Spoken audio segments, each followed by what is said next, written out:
Bonjour et bienvenue sur Différentiel, le podcast qui fait la différence. Je suis Aurore Menard, l'auteure de Travailler autrement avec l'hypersensibilité qui est paru en 2021 et je suis aussi entrepreneuse dans le domaine de l'accompagnement depuis 10 ans. Les entrepreneurs au parcours particulier m'ont toujours fascinée. Ceux qui arrivent à faire une force d'une situation qu'ils ont réellement vécue, qui leur permettent d'entreprendre complètement différemment et de créer de la valeur pour le monde. C'est pourquoi, en 2015, j'avais créé à l'époque un petit média qui s'appelait l'alternative.fr où je les mettais en valeur et j'ai également coécrit un livre en 2020 qui propose le portrait de 18 entrepreneurs qui font la différence. Ici, vous trouverez des conseils, des solutions originales à votre quotidien d'entrepreneur, des témoignages mais aussi des débats sur les sujets de l'entrepreneuriat et de ces entrepreneurs qui ont ce petit truc atypique qui fait la différence. De quoi vous aider et vous inspirer pour entreprendre différemment. Différentiel, c'est aussi et surtout un espace d'échange créé pour vous. Alors n'hésitez pas à liker, commenter et partager, car c'est grâce à vous que cet espace vivra. Je vous laisse à présent avec le nouvel opus et je vous souhaite une belle écoute. Bonjour, je suis très heureuse de vous retrouver pour ce 5e épisode de Différentiel. Aujourd'hui, nous allons nous poser la question de faut-il souffrir pour réussir ? Une croyance largement partagée dans beaucoup de milieux professionnels. Et jusqu'où cette affirmation est-elle vraie ? Eh bien, nous allons aujourd'hui faire le tour de la question ensemble. Allez, on y va. Surtout, restez connectés. C'est normal de souffrir pour avoir du résultat. Tout le monde a au moins entendu cette phrase une fois dans sa vie, mais jusqu'où cela est vrai? Pour commencer cette exploration, je vous propose d'abord de partir d'un constat que l'on fait souvent. Il est vrai que souvent, aux yeux de certains salariés, l'entrepreneuriat peut être vu comme un Eldorado grâce aux conditions de travail de l'entrepreneur, plus de liberté dans la gestion du temps, plus de liberté aussi sur sa charge de travail. Et pourtant, commençons avec des chiffres recueillis par l'IFOP qui a interrogé 400 entrepreneurs français justement sur leur santé physique et mentale, car on parle beaucoup de la santé physique et mentale des salariés, un petit peu moins des entrepreneurs. Et qu'est-ce que cette étude nous révèle ? Alors, cette étude nous révèle que 88% des entrepreneurs se disent heureux dans leur statut, mais pourtant, ils sont quand même 60% à affirmer qu'ils sont trop stressés. Travaillant en moyenne 46 heures par semaine, soit 6 jours sur 7, certains travaillent même 43%, exactement, travaillent même plus de 50 heures par semaine. Quant aux dirigeants d'entreprises individuelles, ils sont jusqu'à 63% à mener ce rythme effréné. Donc 20% de ces entrepreneurs expliquent que leur état de santé se dégrade. Le besoin de financement semble être particulièrement stressant, donc l'une des principales causes pour 43% des jeunes entrepreneurs entre 25 et 34 ans. Des chiffres qui laissent donc un petit peu perplexe quant à l'image rêvée qu'ont certains salariés des conditions entrepreneuriales. Car si l'entrepreneur est plus libre qu'un salarié, eh bien, il est aussi plus seul. Donc, cette polyvalence, que l'on retrouve aujourd'hui de plus en plus communément, sur l'ensemble des postes salariés, c'est-à-dire, cette multiplicité, hein, des tâches, demandées, à un salarié, eh bien, nous allons voir qu'elle se retrouve, aussi, et sinon peut-être voire plus, chez, l'entrepreneur, aujourd'hui.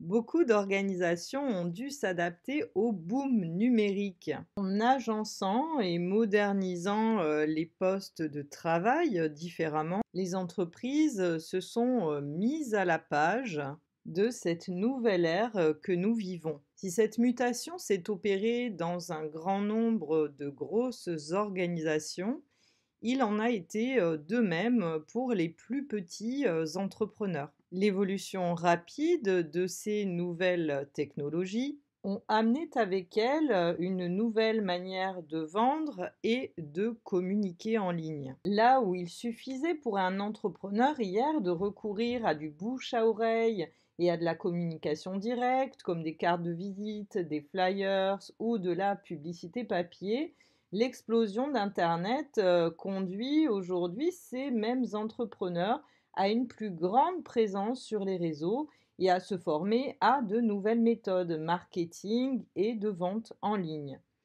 Et il est très difficile d'y résister tellement l'expansion du web a également permis d'ouvrir la voie à une concurrence beaucoup moins présente et visible au quotidien il y a quelques années. C'est un problème de taille pour les nouvelles entreprises dotées de nouvelles idées. De toute évidence, aujourd'hui, pour débuter, investir pleinement et brillamment son domaine d'activité ne suffit plus. Là où l'entrepreneur prenait plaisir à pleinement investir son temps dans son cœur de métier, d'autres activités aujourd'hui assez énergivores et chronophages et pourtant quand même obligatoire au vu des nouvelles méthodes de vente et de communication, le détourne de ce cœur de métier eh bien, au profit de ces tâches parfois moins présentes et qui prennent surtout beaucoup de temps. Mais pour quelle rentabilité réelle? Nous l'avons dit, la polyvalence n'est plus que du ressort des organisations, elle touche également les entrepreneurs. Et pour être rentable, il faut à présent posséder beaucoup plus de compétences qu'hier, surtout au départ d'une activité. Le rythme effréné de nos sociétés et la recherche constante de productivité et de résultats, couplés à des délais de plus en plus courts, mettent à mal le système nerveux de l'entrepreneur. Alors bien sûr, partout, le conseil est de déléguer. Un conseil précieux, simplement quand on en a les moyens financiers. C'est une chose difficile, hein, voire impossible pour ceux qui ont le courage de se lancer et qui ne possèdent pas une trésorerie de départ ou qui reposent sur peu de fonds propres quand ils se lancent. Alors ça, c'est quelque chose dont on parle rarement, hein, mais pourquoi peu d'entreprises arrivent à perdurer dans le temps? Ben parce qu'il est rare hein, de partir blindé dans le monde de l'entrepreneuriat et évidemment, hein, sans possibilité de déléguer, avec même la plus belle idée du monde, beaucoup d'entrepreneurs eh bien, arrivent à une surcharge mentale et nerveuse avant même d'avoir commencé, vu qu'ils sont seuls en fait face à une multiplicité de tâches qui concernent aussi bien les domaines aujourd'hui du marketing, de la communication, de l'administration et bien sûr sans oublier leur cœur de métier. Cette solitude face aux décisions quotidiennes de l'entrepreneur qui lui assure ou non de faire rentrer de l'argent, donc clairement de pouvoir vivre ou survivre au quotidien. Car ne l'oublions pas, hein, on ne naît pas entrepreneur. Le plus souvent quand même, on le devient. Si on peut parfois romantiser la condition entrepreneuriale face à la liberté d'action qu'il a comparé à un salarié, l'entrepreneuriat est un monde à part avec de nombreux codes qui varient selon l'évolution de notre société. C'est d'ailleurs pourquoi certains jeunes nés au sein de la génération du web feront parfois de bien meilleurs entrepreneurs aujourd'hui que d'autres en fonction depuis pourtant plus longtemps, mais n'ayant su s'adapter aux transitions rapides de notre temps. Par ailleurs, n'entendons-nous pas souvent que ceux qui ne réussissent pas n'ont qu'à plus travailler, tout simplement? À l'ère où la méritocratie prend quand même de plus en plus le pas sur les paroles d'un Pierre Bourdieu qui soulignait l'influence de notre point d'origine sur la suite de notre vie, est-on bien sûr que l'endroit d'où l'on part n'influence pas du tout nos chances de réussir dans la grâce?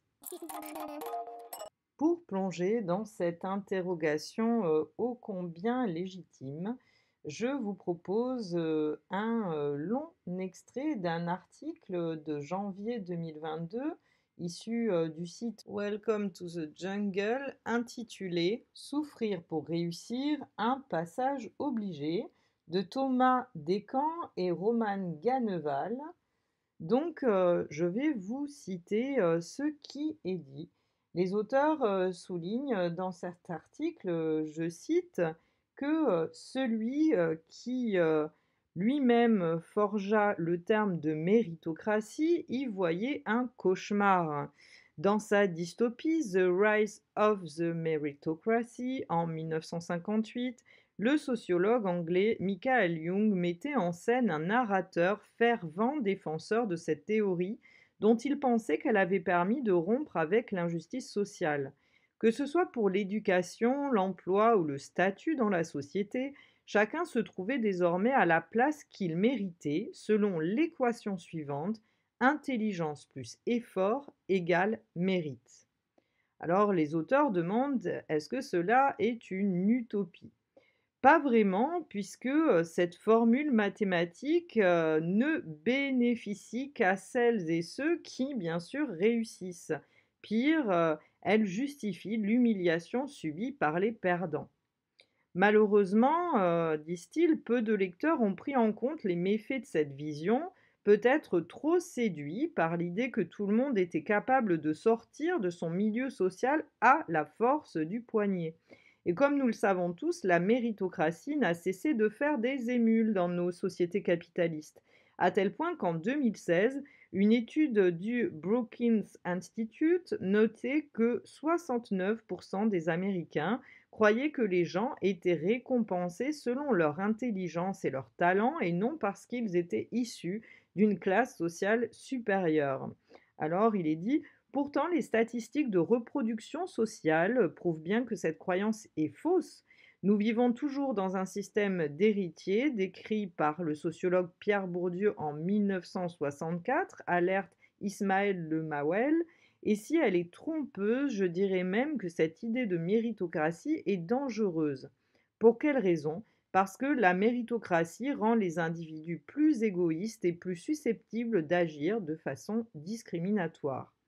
L'entrepreneur social n'est pas le seul à défendre cette idée. En 2021, Michael Sandel, star international de la philosophie politique et professeur à Harvard, expliquait qu'à mesure que les inégalités ont augmenté ces 40 dernières années, les gagnants de la globalisation néolibérale se sont mis à croire que leur réussite était le seul fruit de leur seul travail, que ce qu'ils gagnaient était à la mesure de leur mérite et par symétrie, que les plus précaires devaient aussi mériter leur destin.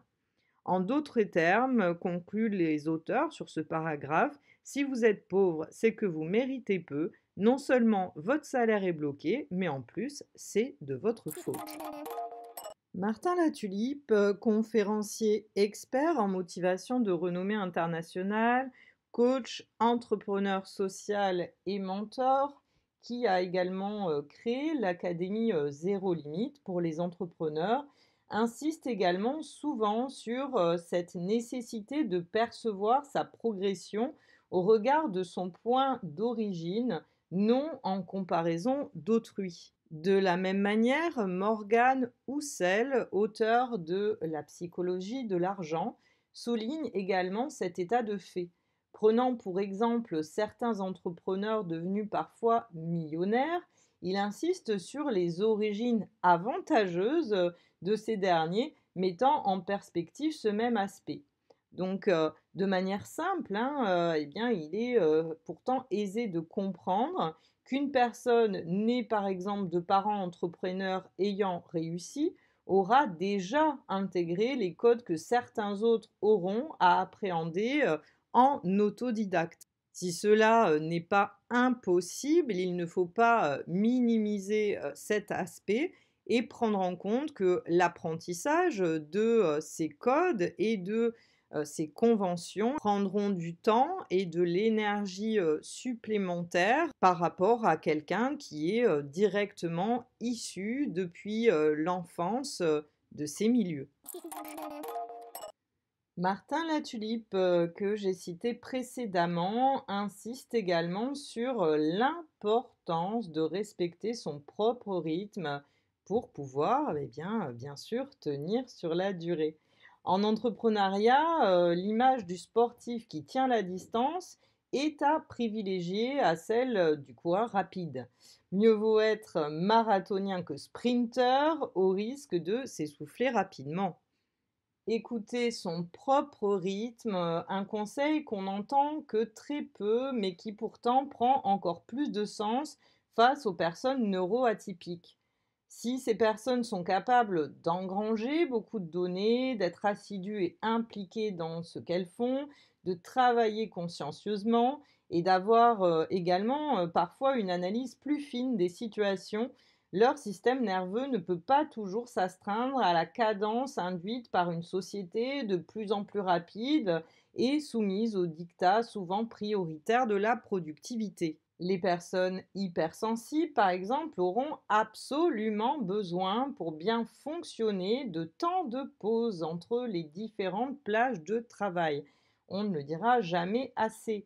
Hyperstimulés, leur cerveau engrangeant bien plus de stimuli et d'informations qu'une personne lambda, vouloir se priver de ces pauses peuvent les conduire à une trop grosse surcharge mentale et nerveuse qui peuvent amener jusqu'au burn-out ou à d'autres problèmes de santé. Alors une question qui se pose moins, me direz-vous, quand on est entrepreneur atypique et puis qu'on travaille de chez soi. Eh bien, oui et non, parce que cette prérogative, même si justement un entrepreneur peut gérer son temps comme il le souhaite, en théorie, est très difficile à tenir face aux injonctions d'une société souhaitant toujours aller de plus en plus vite et obsédée par le résultat. Alors, comment faire dans cette société en constante surenchère quant aux revenus à gagner? Eh bien, ne serait-ce pas l'idée de la réussite qu'il nous faudrait en fait remettre en question? Car entreprendre autrement, n'est-il pas d'abord une recherche de remettre du sens au cœur de sa vie, autant dans les actions que l'on mène quotidiennement que dans ce que l'on fait? En effet, ne nous mentons pas, gagner 10 cas par mois, beaucoup en rêvent, mais la vraie question, c'est peut-être à quel prix?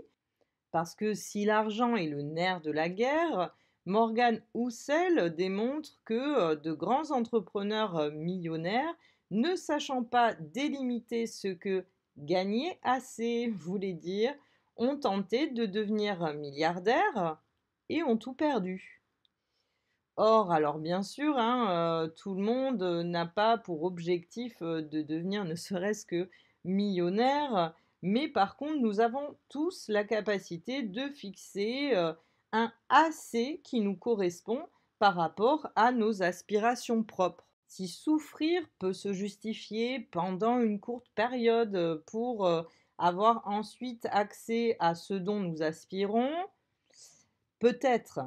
Mais sinon, passer à côté du sens que nous donnons et mettons dans notre travail, qui représente, je le rappelle, hein, quand même un sacré volume horaire de l'ensemble de notre vie, est-il un bon choix? Je laisse la question ouverte. Nous arrivons à la fin de ce 5e épisode de Différentiel. Merci d'avoir été à l'écoute. Alors, selon vous, faut-il souffrir pour réussir quand on est un entrepreneur? Eh bien, la parole est à vous. N'hésitez pas à nous faire part de votre avis sur la page de Différentiel.